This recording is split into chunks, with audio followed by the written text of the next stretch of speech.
If you want to know something about yourself, sit on your bed one night and say, what's one thing I'm doing wrong, that I know I'm doing wrong, that I could fix, that I would fix? You meditate on that, you'll get an answer. And it won't be one you want, but it'll be the necessary one.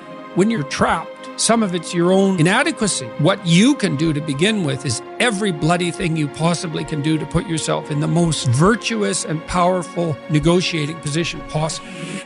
Wherever I go in the world, people come up to me and they often have a pretty rough story to relate. It's an awful thing because you see, even in the revelation of their triumph, the initial depth of their despair.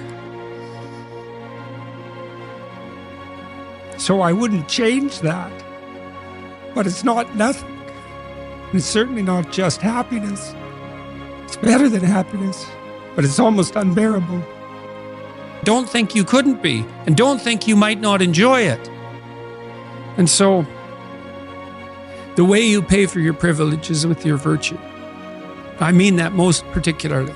You have these opportunities and this existential guilt, and the way you expiate that and atone is by doing your best to live the best possible life you can manage, to speak the truth, to treat people with respect, to abide by the principles of the dignity of the individual, and to put your house in order.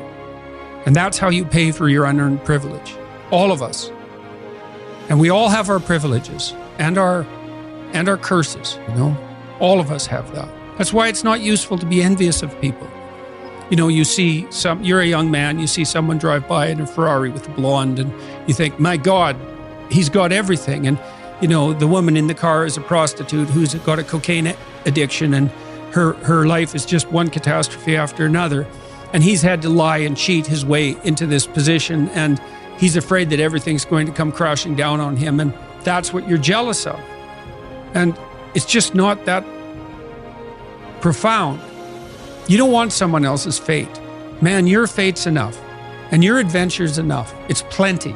It's more than you can ever fully realize. And so that's also part of the reason that we all believe that the individual has some intrinsic dignity. It's don't be so sure that your position and your room is so damn trivial. It might be your attitude towards it that's trivial.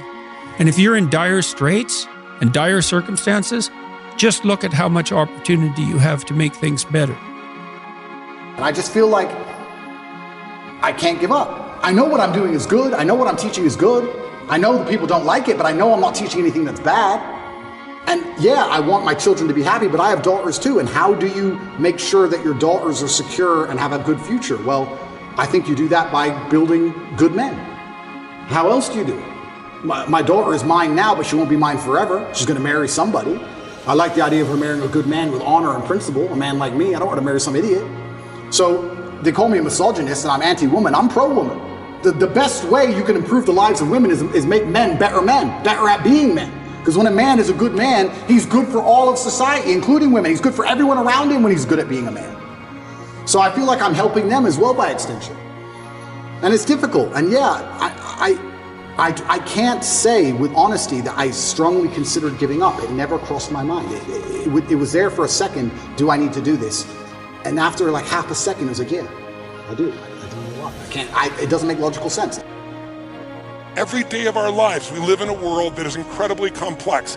It is no more stressful than World War II, when none of us in this room probably remember that time, but it looked like democracy was disappearing and the Germans were going to win at one stage. That's stressful. Being in a foxhole is stressful. You're not making as much money as you want, or being a little overweight, or someone calling you names online. That shit is not stressful. We're making it stressful. We've lost perspective. Who's with me on this? Say aye.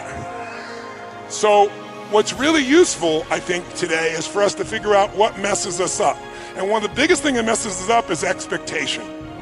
Right? What did we say the other day? Trade your expectations for appreciation, and your whole life changes. Because when you're expecting things and it doesn't happen, you get upset. So that first day also was all about, what if you lived your life and you made a decision? And the decision was, life is too short to suffer. It's too short to be stressed, pissed off, fearful, worried.